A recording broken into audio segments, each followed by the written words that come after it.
That's what they've done, working round the clock through the holidays, over the weekends. It's been an extraordinary effort by Senators Lankford, Murphy, and Sinema. The result of all this hard work is a bipartisan agreement that represents the most fair, humane reforms in our immigration system in a long time, and the toughest set of reforms to secure the border ever. Now, all indications are this bill won't even move forward to the Senate floor. Why? A simple reason: Donald Trump. Because Donald Trump thinks it's bad for him politically. Therefore, he doesn't, even though it helps the country, he's not for it. He'd rather weaponize this issue than actually solve it. So for the last 24 hours, he's done nothing, I'm told, but reach out to Republicans in the House and the Senate and threaten them and try to intimidate them to vote against this proposal. And it looks like they're caving. Frankly, they owe it to the American people to show some spine and do what they know to be right. So I want to tell the American people what's in this bill and why everyone, from the Wall Street Journal to the Border Patrol to the Chamber of Commerce, the United States Chamber of Commerce, support this bill. Because it's going to make the country safer, make the border more secure, treat people more humanely and fairly, and make legal immigration more efficient and consistent with the values of our nation and our international treaty obligations.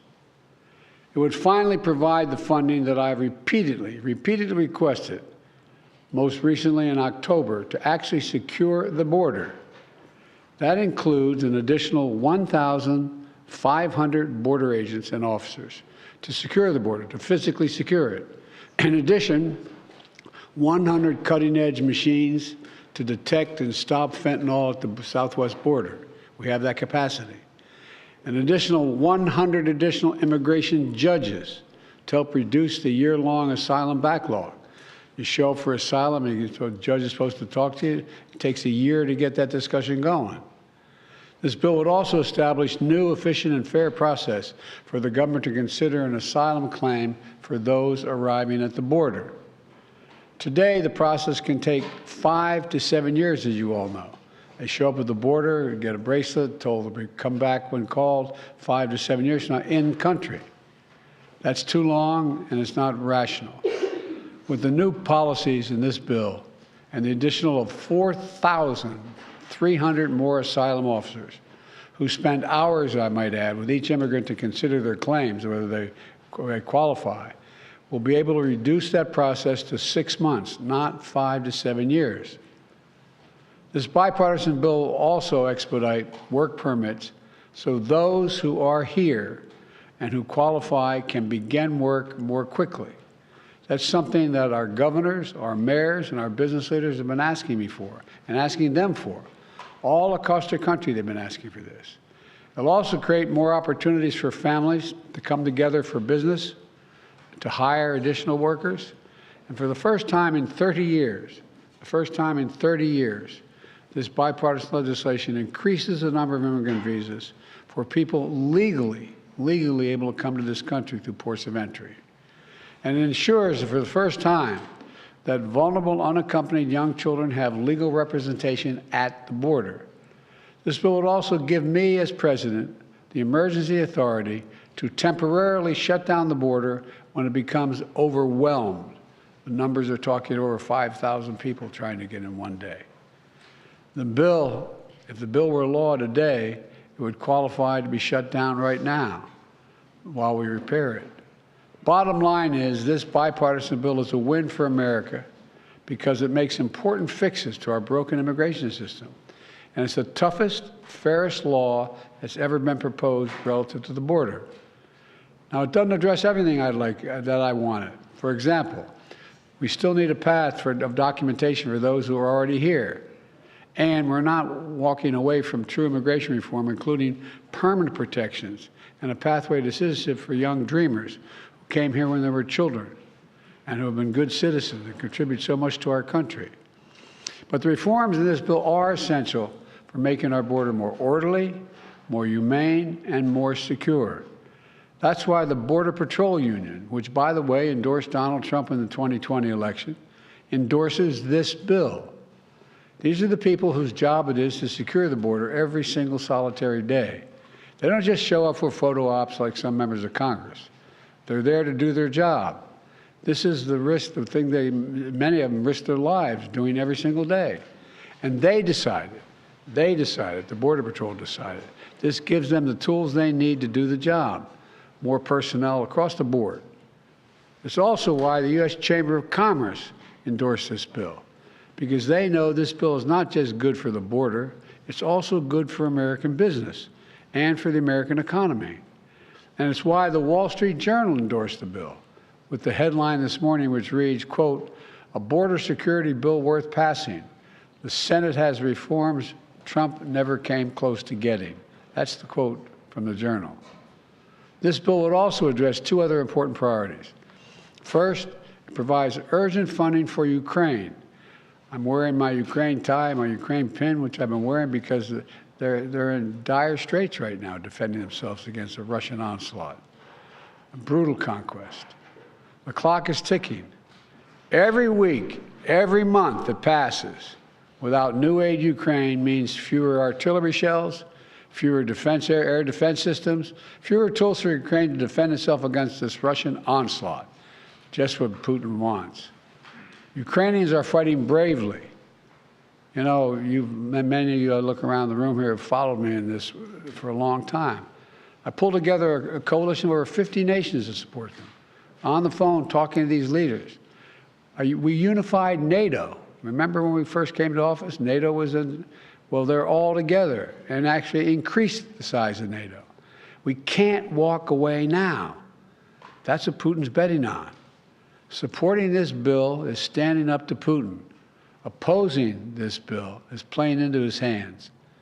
As I've said before, the stakes on this fight extend well beyond Ukraine. If we don't stop Putin's appetite for power and control in Ukraine, he won't limit himself to just Ukraine. And the cost for America and our allies and partners will rise. For those Republicans in Congress who think they can oppose funding for Ukraine and not be held accountable, history is watching. History is watching. The failure to support Ukraine at this critical moment will never be forgotten. The position of the MAGA Republicans can be characterized by the New York Times headline. First, and this is the headline, it reads, "Trump first, Putin second, America third." That cannot pertain. This bipartisan agreement also provides Israel with what it needs to protect its people and defend itself against Hamas terrorists. And it will provide the necessary life-saving humanitarian assistance for the Palestinian people. By opposing this bill, they're denying aid to the people who are really suffering and desperately need help.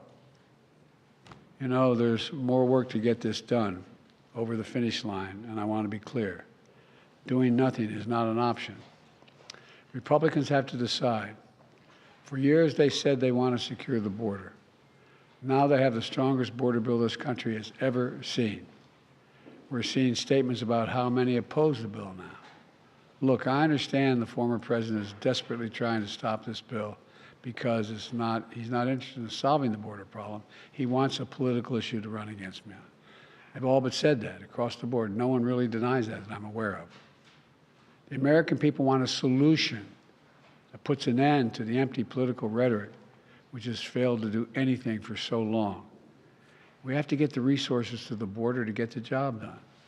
So Republicans have to decide, who do they serve? Donald Trump or the American people? Are they here to solve problems or just weaponize those problems for political purposes? I know my answer. I serve the American people. I'm here to solve problems. It was just months ago that Republicans were asking for this exact bill to deal with the border, to provide support for Ukraine and Israel. And now it's here. And they're saying, never mind, never mind. Folks, we've got to move past this toxic politics. It's time to stop playing games with the world waiting and watching. And by the way, the world is waiting, the world is watching. They are waiting and watching what we're going to do. We can't let We can't continue to let petty partisan politics get in the way of our responsibility. We're a great nation. It's not acting like a great nation. So I'm calling on Congress to pass this bill, get it to my desk immediately. But if the bill fails, I want to be absolutely clear about something. The American people are going to know why it failed. I'll be taking this issue to the country, and the voters are going to know that it's not just a moment. Just at the moment, we're going to secure the border and fund these other programs. Trump and the MAGA Republicans said no, because they're afraid of Donald Trump. Afraid of Donald Trump. Every day between now and November, the American people are going to know that the only reason the border is not secure is Donald Trump and his MAGA Republican friends. It's time for Republicans in the Congress to show a little courage, to show a little spine, to make it clear to the American people that you work for them, not for anyone else. I know who I work for. I work for the American people. At moments like this, we have to remember who in God's name we are. We're the United States of America. You've heard me say it many times. There's nothing beyond our capacity if we do it together. We're right on the verge of doing it together. I hope and pray they find reason to reconsider blowing this up. May God bless you all. May God protect our troops. Folks, you're going to ask me questions. Hang on a second. I'm going to be back on Thursday. I don't want to prejudice what may be going on in negotiations now. So I'm not going to be answering any questions of this. I'll be back Thursday to stand here with you and answer all the questions you want about this issue. Thank you. What needs to get done for the hostage deal to get resolved, sir?